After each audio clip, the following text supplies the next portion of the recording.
child already. Like he's 8, and now I'm having a second one. Okay, so you're a bit of experience. So it will work very smoothly for you. Thank you. And you must be in a different time zone, I suppose. Yeah, it's a morning time. 30. Great. So in the meantime, you can, if you want, you can switch on your video. You can keep your video off. And if any doubts you have, you can just unmute and ask me in between also. Yes, we'll be sharing question answer sessions at the end, but in between also some certain questions would definitely be welcome. Okay, thank you. Great.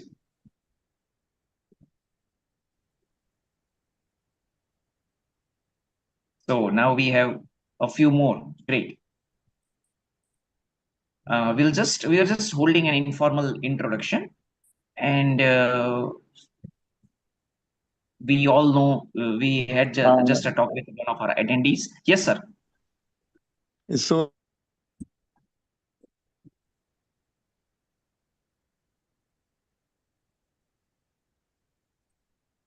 in a minute or two, we'll start our session with after everybody's permission.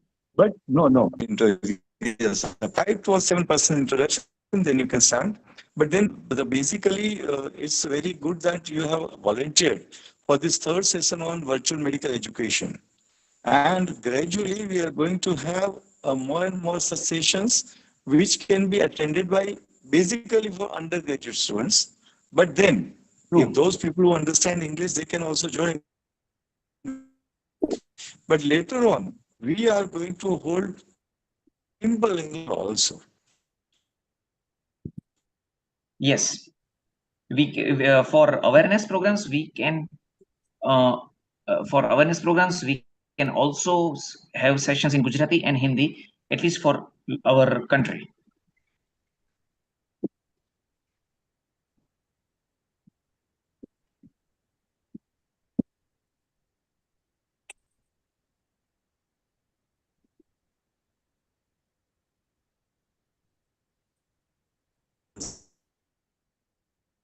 If I don't know whether this Zoom meeting, we have configured it for chat for everyone.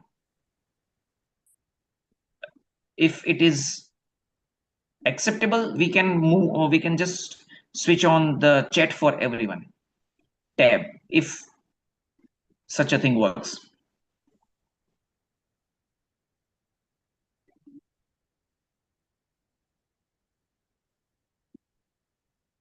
Dr. Alok Pritam, welcome from our old institute. And may I have the introduction of Anand and Aneri Waghela, if it is possible?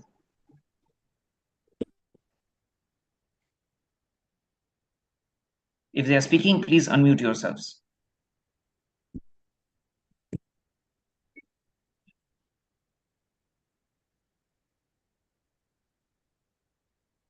Or maybe we may require admin approval for unmuting of other participants. No problem. Great. That's fine.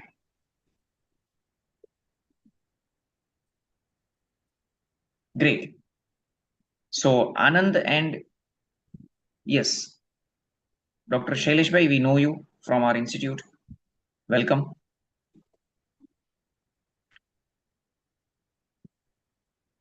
Others can, if you can just introduce yourselves.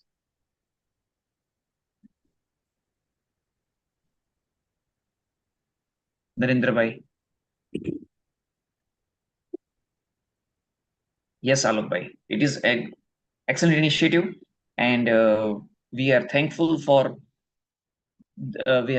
Human Health Circle Foundation as well as the Brahmachari Education Trust for getting this platform, for getting us all on board together.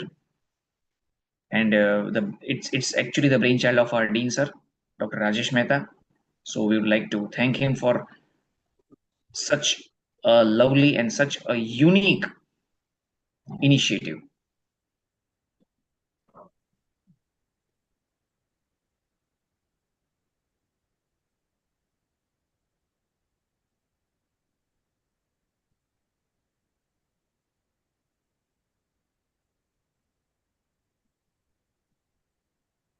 for those who have joined a bit late, we also have some other participants across the globe who are not doctors, but they are being rightly aware regarding their children.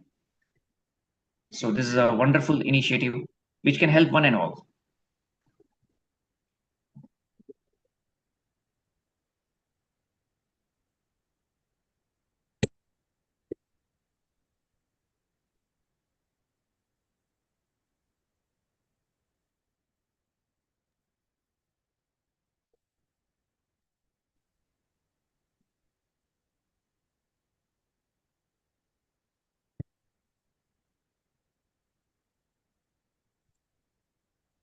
No problem, Dr. Anand bhai. It's just fine.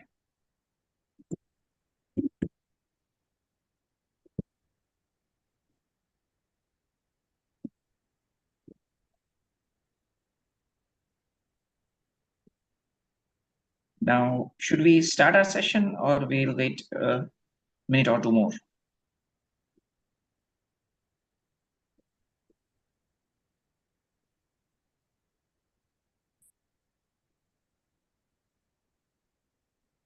Great. So with today's topic, today's topic is incessant crying, unnecessary crying, prolonged crying in children. Now, this is a very irritating and a fairly common phenomenon. It accounts for almost 10% of our OPDs, and it may account for up to 20% of our emergency consultations in hospitals, where the child is crying, like for 30 minutes, 40 minutes, 1 hour, and inconsolably. So everybody is at a loss to understand actually what is happening to this child. And in majority of the cases, the things are pretty simple. Means things are not very complicated, but all you need is assurance. This reassurance we can give only if we have ruled out certain serious conditions. Now, these serious conditions take hardly 15 to 20% of all the cases, but it is necessary that while we are reassuring, there has all the serious conditions have been ruled out. So in the coming session and in the coming slides, we'll try to find out what is the cause for crying, what are the probable causes, what are the serious causes, any clinical hints that we can as clinicians identify, and certain hints for parents also. So first of all, we'll start with the normal pattern of this child, and then we'll try to understand what are the problems, and then we'll try to understand how can we manage that. So let me try to share the screen.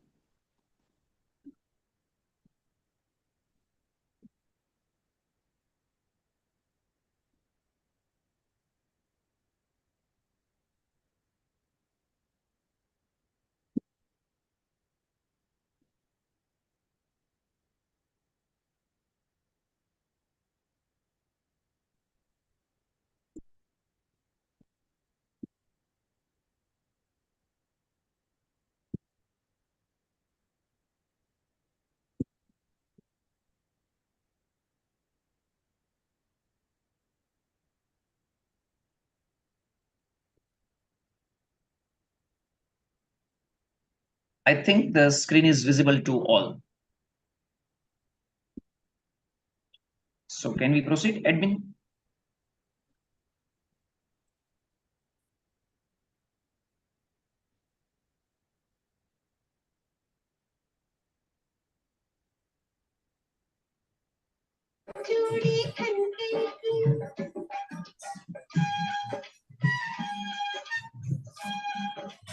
This noise playing from my side.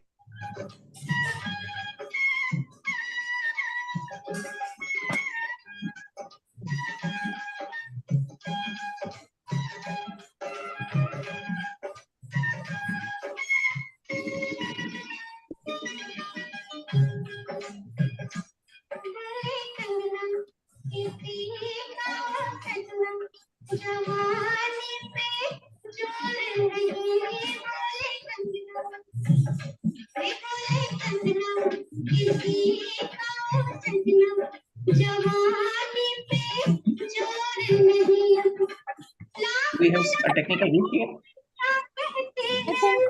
I think it is from someone else, and admin can mute everyone so we That can will be nice. understand from where the voice is coming.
Dr. Tejas, if you are talking, we are not able to hear you as you're mute.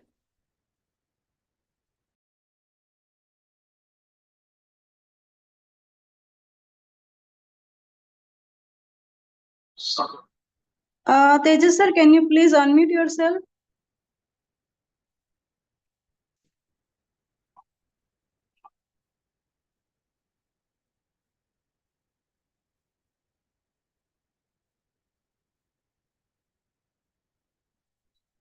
Unmute.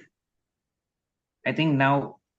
Yes, Am I now audible? audible, sir. Yes, So I continue, need sir, now. to start with screen sharing once again.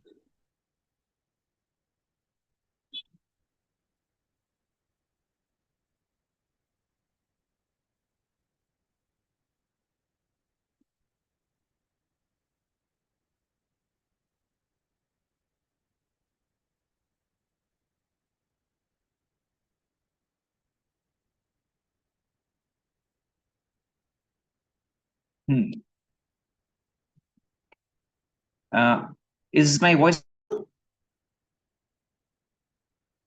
I think we were on this slide.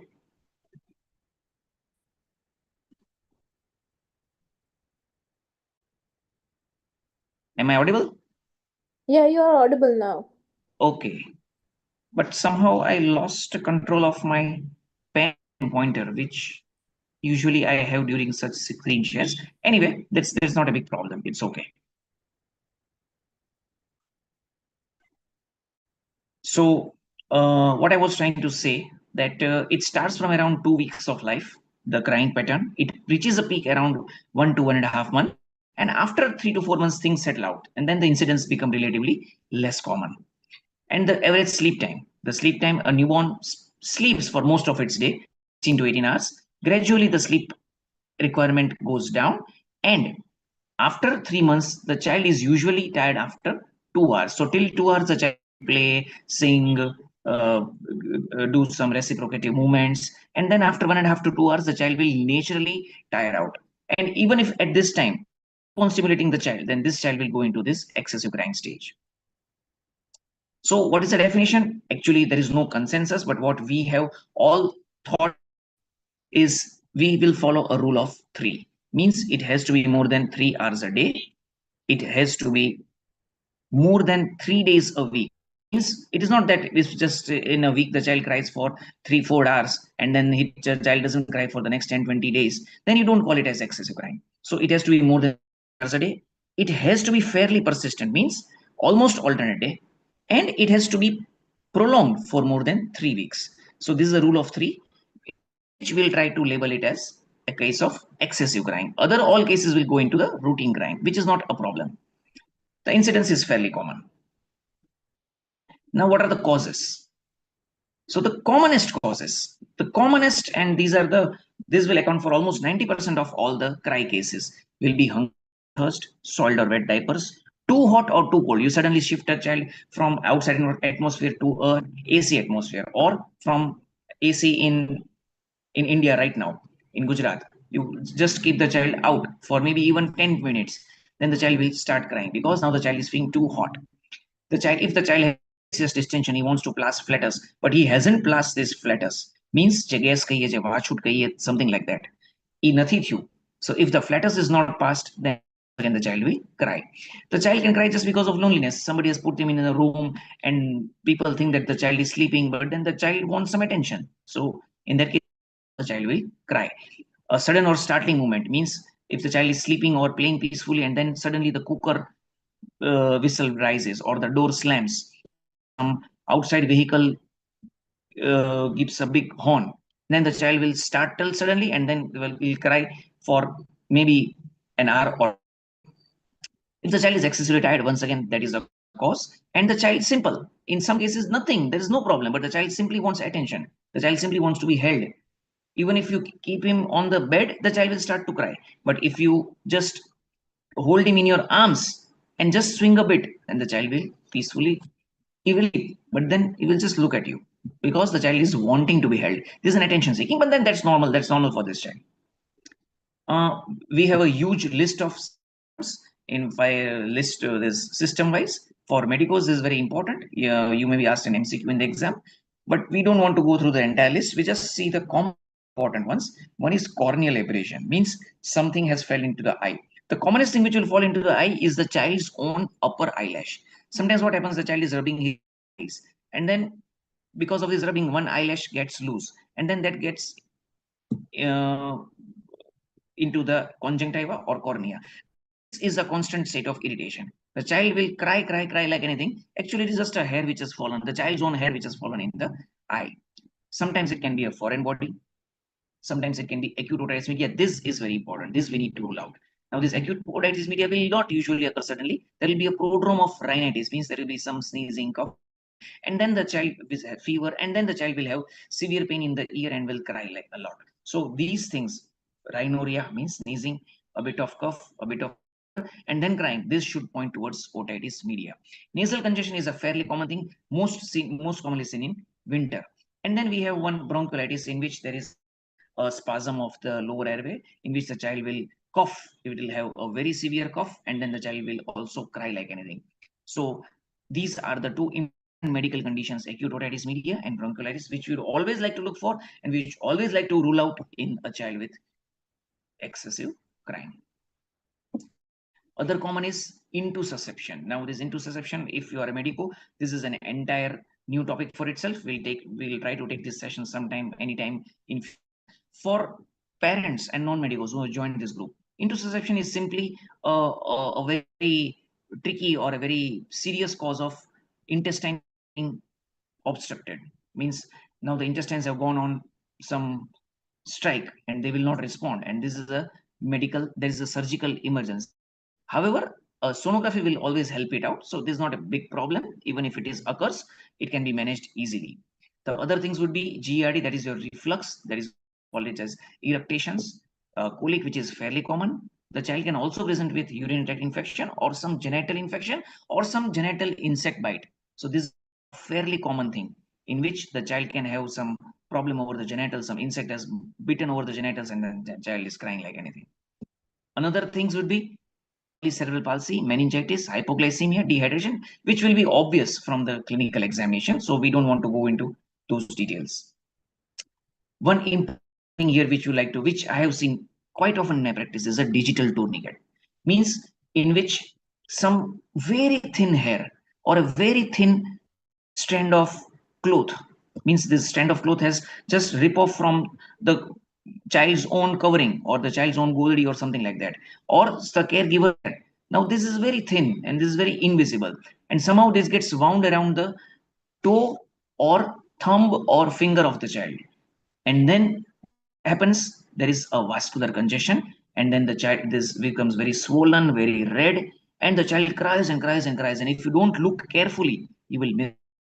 Sometimes the child has suffered a minor injury. He has just fallen from somebody's hand and nobody has noticed it. But then the child has got a fracture. Now, in this case, the child will cry. It's fairly common, but you need to expose the child. Means you have to keep the child naked totally to see this insect bite. If it is on the covered area, maybe or maybe over the neck areas, then it may be difficult. So the first thing is you will always expose or fully undress the child. Post-immunization is very common. It is very, very common to have irritability stages after certain vaccines, particularly DPT. Here in our country, we have something known as pentavalent.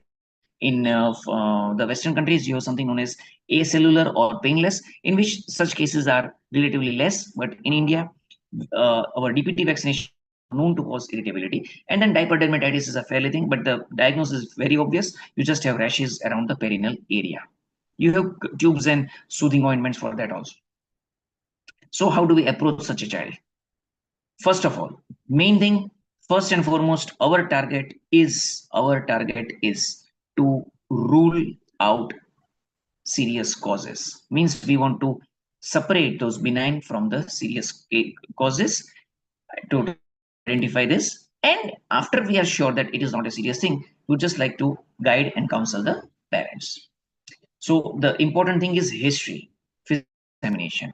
Lab investigations have a very poor role. Main thing is history and physical examination. For example, I told you, we talked about otitis media. So you cannot diagnose otitis media away. But then if you take history, that what this child is crying, but what was the event before that, then the parents will tell, yes, there was a bit of sneezing and rhinorrhea for 2 days, and then today we is fever, and now the child is crying. So this all points towards your otitis media. So history is important, physical examination is equally important, which will come in a bit later. And then lab investigations have a very limited role, so don't rely much on lab investigations. Now, what we have to observe in the child, and as per the history: frequency, duration, the age of the child, and the rhythm, the time of the day. This is very important. Time of the day means if it is usually seen in evening, it is recurrent and seen in evening, then mostly it is going to be an evening colic. And then the tone. Now see, we may be hearing for the child for the first time, but the parents know that this child is not normal. That some parents will tell कि बच्चा रोता है, लेकिन इस बार तो कुछ अलग ही तरह से रो रहा है. Means now serious thing. Now there is a change in the tone of the cry. This is, you have to take this very, very seriously. So what are the physical examination? We saw this. We see or try to superficially we check for the fontanelle if it is bulging or it is sunken will be seen in head. Eyes we definitely want to see, because we talked that there may be some eyelash or something like that which can be lying in the eye, and then we will see the saturations and heart rate and all that. Of course it will be high in a crying child, but then we want to try to check saturation if it is there. If the saturation is normal, then we are not much worried about the respiratory parameters. You like to see the growth, whether the child is growing well or not. And in the upper slides, what you can see, that is the tympanic membrane. Now, physical examination, this is very important.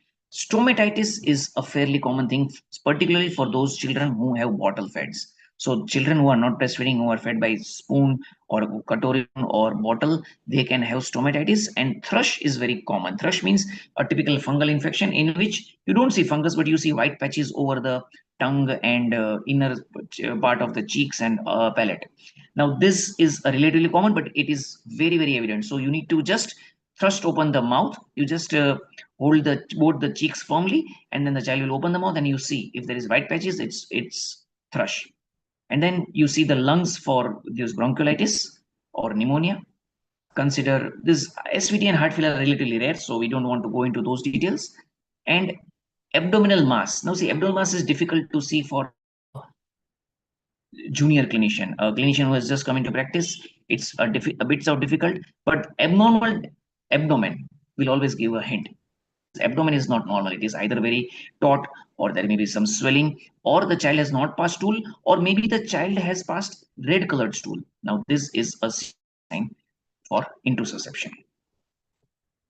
Now in physical examination, as we told, the child needs to be exposed thoroughly, means the child has to be completely undressed. You have to see it everything right from hair to toe to genitals. So this upper slide which you are seeing, the upper picture, classical transillumination test. The transillumination test is done to check for testicular torsion or incarcerated hernia, means a complicated hernia which has gone down into the scrotum and now it is causing some problems. To differentiate between this hydrocele or testicular torsion or hernia, you need this transillumination. In the lower figure, if you can see, it is a classical example of hair or thread tourniquet, in which you can see that the fourth is just wiped around. It is just swollen and red and enlarged. And if you look closely, you can also see a constriction band. The constriction band is at the junction of upper 2/3 and lower 1/3 of this toe in this figure. Now this constriction band has caused this swelling, and this swelling, if it can progress to gangrene. So this has to be thoroughly evaluated, and the hair immediately has to be cut, and then we need to give some supportive measures like glycerin mixture and antibiotics and all that. We need to check for vascular efficiency. For medicos who join this, we need a digital Doppler here. So the first and foremost hint is you have to undress the child to see the child fully. Then you can have some bruising or decrease extremity. If you see the point which is in this description, the last but third point, decreased extremity use, that is very, very suggestive of a fracture dislocation. Sometimes the child may just be irritable for no reason, and then if you closely ask the history, some stranger had taken the child in the afternoon Now the stranger did not know how to hold the child, and he might have just pulled the elbow, and now this child is having pulled elbow. But the clinical hint is one elbow or one hand is not used at all. The child is preferentially using only one. Now see, children will use both the limbs. If the child is not using one limb for the last few hours, probably it's a fracture or dislocation.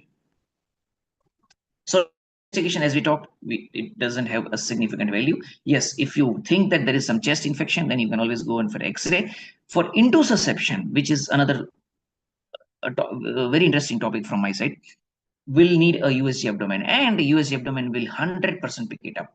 Means you have a ring in ring appearance, which is classical of intussusception, and if you pick it up early, then the child can be salvaged without surgery. If you think there is some in fever and the child has some dysuria, means the child is specifically crying only during urination, then that is a suggestive of UTI. So in that case, you will do a routine urine examination, and then rest we have some findings. Say, for example, if you think that the child is having high pitched cry and very fever and having abnormal neurological posture, and you are thinking of meningitis, then accordingly we would like to do a lumbar with a CBC and blood culture. So what are the serious things? So extreme prolonged and high pitch cry, or the change in the pitch of the lack of diurnal rhythm. Now see, normally children will cry at evening or night, but now if the child is crying during day, there is a surprising thing. That why should it happen? Then persistence of abnormal examination and positive physical examination means you have a tympanic membrane bulging, or you have an interfontanal bulging, or you have murmur. These are all abnormal physical examinations. And as we talked in the first slide, that after 2 to 3 months, the child's crying gets decreased. If it continues beyond 4 months, definitely something is amiss, and you need to give it a thought. Sudden onset. Now we are not talking of routine. Now see, if you revise the definition, what we said, it has to be more than 3 hours a day, it has to be 3 times a week, and it has to be more than 3 weeks. So that is what is known as persistent crying. But then the child is absolutely normal for the last 2 to 3 to 4 months. But now there is a sudden onset of crying. This is the first episode in life. That is the first, and now the child is crying inconsolably. So this earlier definition will not apply in this case. But in this case, you will just think of certain strange things like your hair tuning, raised intracranial pressure, that is meningitis, otitis media, hernia, there is a obstructed, or a urine infection, some lung infection. In that case, sudden onset, you'll always consider infection and trauma first. Sometimes it can be because of diaper rash or foreign body in the airway. Now see, foreign in the body in the airway in a very closely observed child is less common. But a child who is being handled by multiple persons, by multiple, say, neighbors or some other caregivers, then in that case, somebody would be just there with a small child, maybe 3 to 4 years toddler, who is playing with some toy, and that toddler is playing with certain games. Now this 2 months child has taken a rubber in her hand, and now the child has swallowed this rubber. Now this is a serious thing. Now even the other child, sibling, or maybe 3 to 4 years, that doesn't know that I don't have to keep this small object in near of this child. So when caregivers are changing, in that case, you will always think of a foreign body. Cow's milk allergy, it's not very common because here we don't use cow's milk. Yes, we may use formula milk, but then that cause cow's milk allergy. Diaper rash is fairly common. It is very easily diagnosable just by removing the diaper and see for the perineal rash, and some soothing ointments here. DPT immunization, as we talked, it is a very, very, very notorious. So every time we give, or even in fact for that purpose, any health center, government health center or trust health center, DPT vaccination, whenever we give, we always ask for a generous dose of paracetamol to be given for the next 2 days. The irritability will come down. And insect bite, once again, that is fairly common. That is fairly common in India. That is fairly common in monsoon season. So we would like to check that as well. So if it is a painful medical condition, we would like to think of hair tourniquet, which we saw the photo, insect bite, corneal abrasion, otitis media, or diaper dermatitis. Sometimes there will be surgical condition, which we cannot diagnose in first go. But then if we do a sonography, we can diagnose all these conditions, including torsion of testis, malrotation, and strangulated hernia. So for parents, you need not just think of all these, just try to ask for a sonography if the child is incessantly crying, and this will rule out all the other things. If the child is having fever with irritability, means irritability is there, but then there is fever, then we would like to think of urinary tract infection, otitis media, meningitis, cellulitis, or some abdominal infection. So what are the clues? The mainly clues is we have to see for corneal foreign body, you have to see for abdomen, means the abdomen is unduly distended or not. That case will be, it will be an obstruction hernia or maybe an intussusception. Hair tunicae, we have to be very specific about it. Anal fissure. Now see, anal fissure is not a very common thing, but a child who is bottle fed, or a child who is formula fed and has constipation. Now this is a classical history point that stools are usually hard. Normally, breast children have very sticky or maybe some chutney type stools, which is very normal. But if the child is formula fed and has pellet like stools, then this was anal fissure. Sometimes if the child has fallen down, then you can have rib fractures. And we have very rarely seen also the open diaper pin injury, means the child has taken some undercloth or some small cloth, and just since the cloth is loose fitting, the parents have given an extra safety pin. By some movements of the child, the safety pin has opened. Now this will have horrendous consequences. The child can have multiple injuries just because of that safety pin. So what are the serious things? So in any irritable child, you just check for those red flags. If flag, immediately refer or investigate. If no red flag, just counsel. So what are the red flags? High grade fever. So fever with irritability, always think of infection. Refusal, always think of sepsis or some neurological condition. Lethargy, once again sepsis or electrolyte disturbances. Paroxysms of abnormal activity, means abnormal activity now, abnormal activity every few hours. Think of some electrolyte disturbances like hypernatremia or hypercalcemia. Unexplained bruising. Now this is not very common in India, but outside India it is fairly common, about the battered baby syndrome, in which you have a professional caretaker and then the caretaker, just because of certain anxiety and certain other anger, just beats the child. So the child will just keep on crying, and that is a battered baby syndrome. Somehow we don't see such battered babies in India. Sustained tachycardia means it has some heart problem. Bilious vomiting. Now see, vomiting is very common in children, but bilious means green color, dark yellow colored vomiting that points towards some intestinal problem. Bloody stools, once again, that points towards severe abdominal infection or intussusception. And you have this irritability with full fontanelle, that is once again sign of meningitis. So in any case, we just want to see these red flags. So if red flags are there, investigate, admit, refer, but don't send home. Yes, if none of these red flags are there, probably you can reassure and just ask for a follow-up visit. So what is the treatment? Simple. Treatment depends on the cause. So if there is pain, maybe say for example insect bite, say for example DPT vaccination, in that case we'll just try to give paracetamol and ibuprofen. If there is fever, we just give to paracetamol. If there is nasal obstruction, we give nasal saline drops. Antibiotics if there are infections, and GERD, that is anti-reflux, but then that will not cause much of an irritability.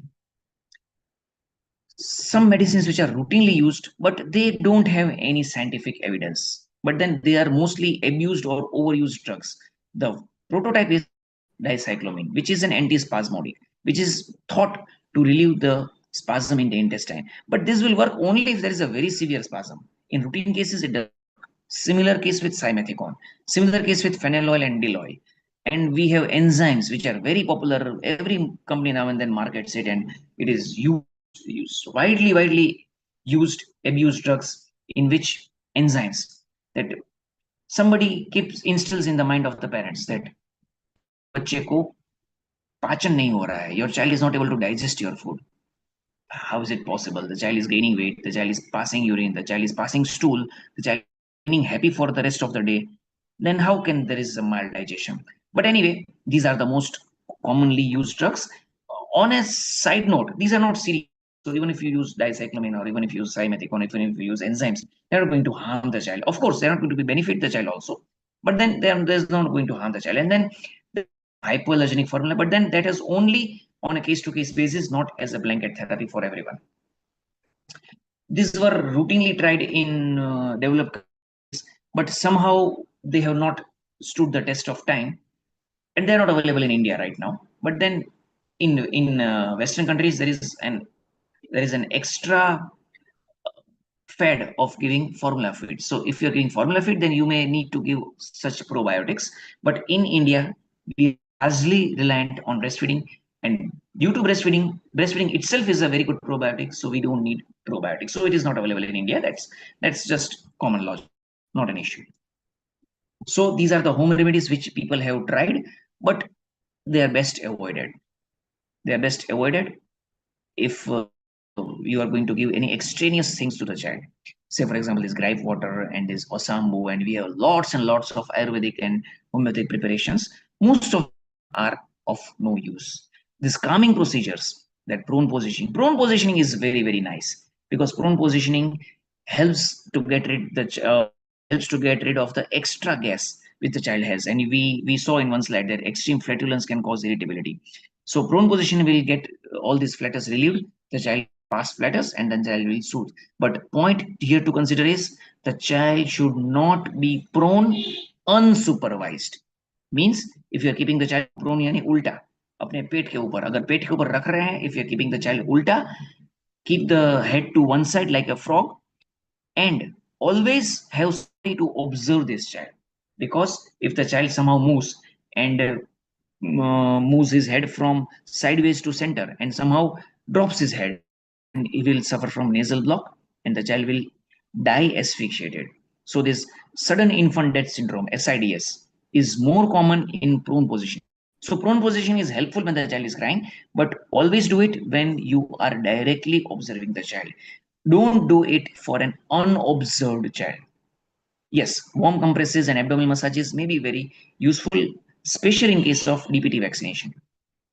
Dietary modification, yes, may benefit, but then children, if they are 6 months, they are exclusively breastfed, and otherwise also from 6 to 8 months or 6 to 10 months, we just give home-based food, which is very simple. But if you're giving outside food, then home food would benefit. Parental counseling. This is extremely important. After we have ruled out all these red flags, after all these serious conditions taken care of, we would like to go for a detailed parental counseling. And in that, we try to explain that what is the infant's normal cry, normal sleep, normal feeding pattern. How do you recognize that the child is feeling tired? Means if the child is feeling tired, then the child will yawn a bit, he will massage his eyes a bit, and then his eyes will a bit.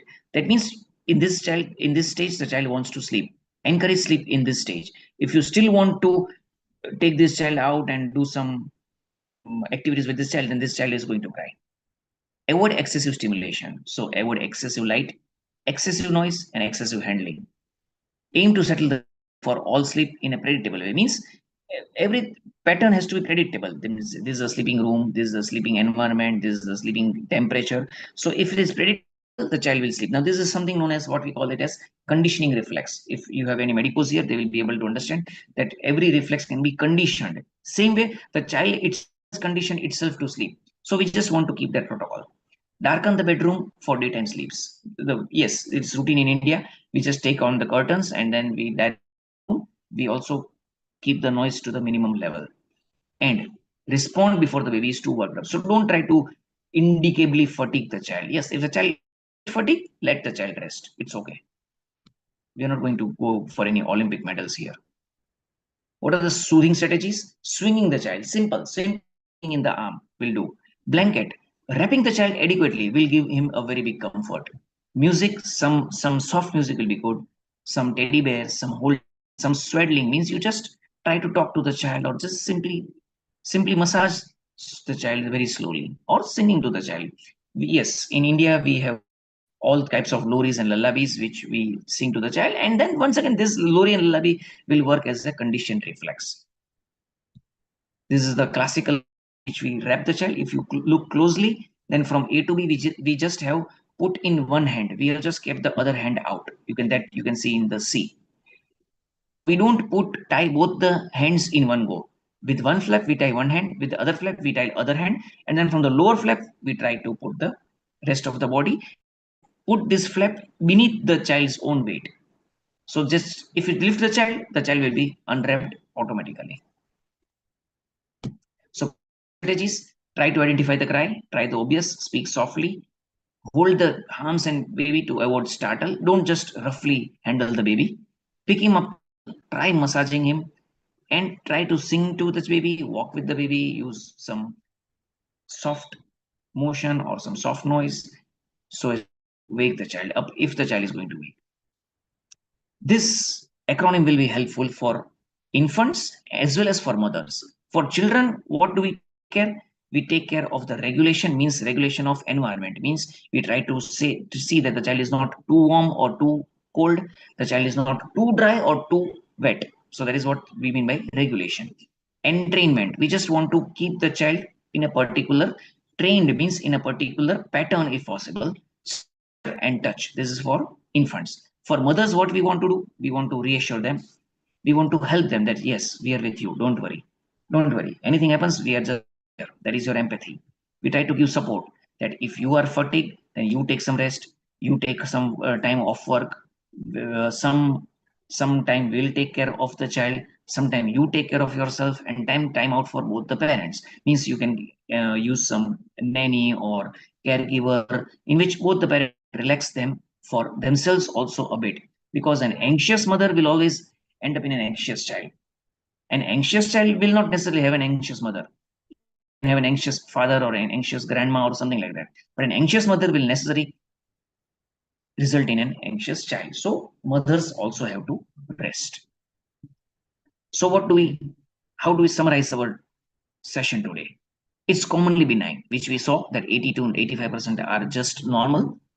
You just need to take care of the serious things, and these serious things will always give you some hint. It can be only presentation of a serious illness, detailed history and examination. Red flags are not to be missed. If you miss a red flag, you miss the child. So red flags are never to be missed. After red flags have been taken care of, you will go for a parental assurance. And there is no need of hi-fi investigations or hi-fi medicines. Just keep your investigations to minimum, only if there are certain clinical hints for that. And medications just as and when required. For example, for pain or for fever or for infection, only these medicines will be required. There is a whole lot of medicine list which people use, but it is best avoided. I think this ends our session for today. And if we now have any questions, we can take them. Just make sure you unmute yourself before speaking up.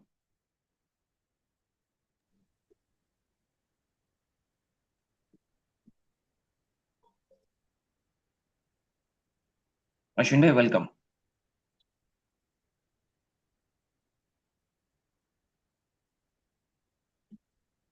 So okay, so now we have what temperature should be ideal for the child? Yes, temperature which is ideal for parents is ideal for child. Say for example, room temperature. Our current room temperature is usually around 29-30 degrees, and that would be comfortable. Yes, we have some seasonal effects, but we just want to make sure that the child is not too hot or too warm or too perspiring. So a too perspiring child will say that the environment is very hot, and too pale a child, if the child is very pale, means the child is a bit old. So whatever temperature we feel comfortable, the child feel comfortable. But if we even feel a bit uncomfortable, then the child will feel more uncomfortable. So 1 degree Celsius here and there for us doesn't matter. It matters a lot for that child. But whatever works for us usually also works for the child. So in winter, don't unnecessarily overwrap. And in summer, don't unnecessarily put exposed under the AC. This is for Indian parents. Yes, Western parents may have a different scenario. They may have a central heater or central system which keeps the environment as per the ambient desires. That should be followed. And yes, the body temperature of the child is as good as the normal human temperature, that is 36.5 degrees Celsius or 98 to 98.5 degrees Fahrenheit. Yes, please. Indian parents are fond of massaging the infants. Is it scientifically proved or just it's a routine? No, it started as a routine, but it has a scientific relevance. Massage nowadays, some people might be knowing of this. Massage is regularly done in NICUs in India, neonatal Yeah. intensive care units, where the Yes. children are kept for certain illness. In those cases, nurses routinely massage this baby. Now, this massaging helps very positively. First and foremost, the massaging with the oil keeps a layer of the oil, so these preterm babies have an extra layer of protection. Next, this massaging, by massaging, we get to feel the temperature of the child. Means, is the child abnormally hot, abnormally cold? So we get the feel. Massaging, that effect, that has a rubefacient effect, means the blood flow to the skin is increased. This improves the overall circulation of the child.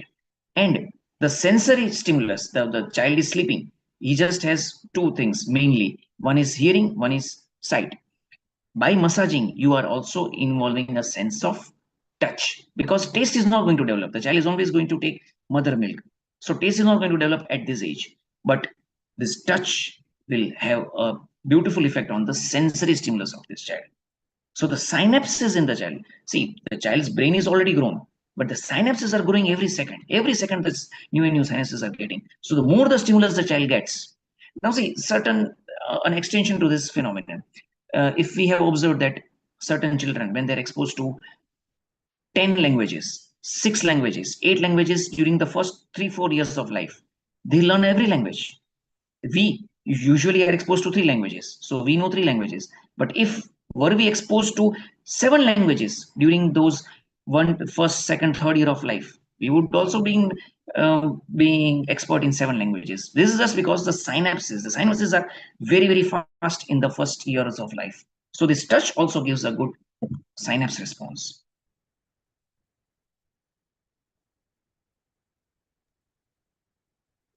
Thank you, doctor. Oh, it was pleasure. In fact, I am thankful to this platform by this Human Health Circle and Brahmanand Education Trust for giving this opportunity. No, but I am a gynecologist, but we used to face number of such type of problems while mother used to come for the follow-up with the For crying massage, child. I would always be fond of massage, but then a few caveats here. First and foremost, you don't massage a baby right from birth because the child is too delicate to handle. Then you have umbilicus which has not fallen off.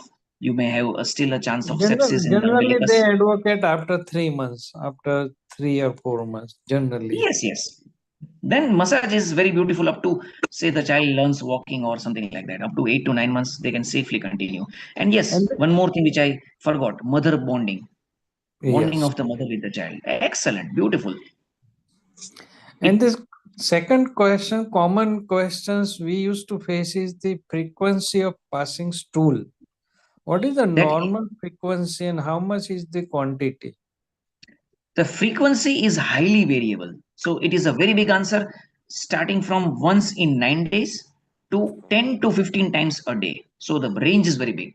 The child cannot pass stool for 8 to 9 days at a go and then passes stool extreme amount on the 9th or 10th day. That is normal. The another spectrum is when the child is passing 10 to 15 times a day. Still the child is normal. So what But in this case, most of the time, the pediatrician used to counsel the patient and they just assure it's a normal things and they simply prescribe zinc. What is the role of zinc in this type of cases? So first of all, we'll come to the normal thing. So what is normal? Means the child is taking feeding well. The child is passing urine frequently. Urine means it has to be very, very specific. It has to be more than 8 times in 24 hours. So in all those stool problems, we give them a diary. You count urine, don't count stool, count urine. If it is more than 8 times 24 hours, forget it.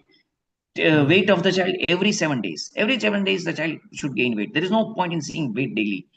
And the child should not be unnecessarily prolonged cry. So if these 4 parameters are fed, means child is happy most of the day, the passes urine very frequently, feeds well, and gains weight on a weekly basis, then we are not worried. Yes, coming to zinc. Zinc has an epithelial regeneration power. We routinely use in cases of diarrhea, but then that is for elder children. Zinc is a nutrition supplement which helps in epithelial healing. Sometimes it is considered that is extra diarrhea or something the child passes through very frequently. This will cause some mucosal repair issues, and so we give zinc. But zinc is at best given as a tonic. It doesn't stop the frequency of stools. It just helps in epithelial regeneration. And the second common questions mother used to ask, sir मेरे को कुछ बच्चा तंदुरुस्त हो उसकी ताकत की दवा लिख दो. So most of the time we used to prescribe only vitamin C or multivitamin. Is there any Yes. other remedy? No, we don't have any other remedy. Vitamin C, at the best we can add vitamin D, and after 2 months I routinely give iron. Iron is always given after 2 months of age. This is the best we can do. But then when they say कि बच्चा अच्छा नहीं हो रहा है, that is just because of a comparison with a neighboring child. Just now, if you see this child has come to us at some age 3 kg. Now it has come with 3.3. Now it has come with 3.5. Now it has come with 3.8. Now it has come with 4.1. Means the child is persistently growing in his parameter. But बाजू वाले का बच्चा 5.1 है, मेरा बच्चा 4.1 है. That is usually the problem the people have. Yeah, that's a common observation. And that rises till the child is in say 10th or 11th or 12th. तेरे को 90% आया, ठीक है, बाजू वाले को 95% आया. That scenario goes till the child is up to 12th standard. Yes, that goes on. Anyhow, it's nice presentations. I really appreciate your Thank you. depth Thank you of so much. knowledge. Oh, thank you very much. Yes, So yes. we'll be meeting regularly on this We platform. will be. Yes, And yes. Dr. All Rajesh thanks to Mehta our is good dean for sir, this. Dr. Rajesh Mehta, for inspiring me for this. Yeah, this is a good platform. Gradually, people are picking up, and our motto is to make it and spread the depth of knowledge to the juniors as well as the upcoming pediatricians as well as other doctors. True, sir. That is the basic our perceptions. Anyhow, thank you very much. Thank you for attending. Any other further questions?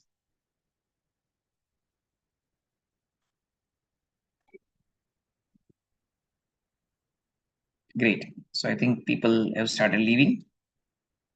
So Edwin, a big thanks to you for making all this possible. Ashwin bhai, thank you for staying till the end. And thank you. Priyanka bhai. Bye. Thank you, Tejas. Bye. Lovely. Priyanka bhai, do you have any questions?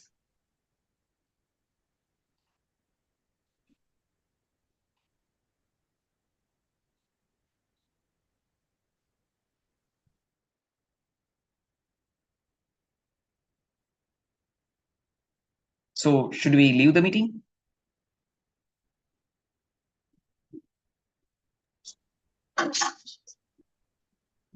Okay. Thank you all. Thank you. Have a lovely Thank you night. so much, sir. This is Riddip from Human Health Circle. Thank you so much. It was very interesting and a very informative session. Very good. Thank you so much, sir. So We Ridhima, have we kept look recording. forward for We'll- have more sessions. Okay. Next session of when we have a schedule? I think I'll discuss with Rajesh sir and then let you know. Okay, sir. That will be very good series of lecture on this topic. Okay. Okay. And we have also kept recording and we will upload on YouTube or and send you link. Great. Lovely. Okay. Thank you so much, sir. Bye. Good night.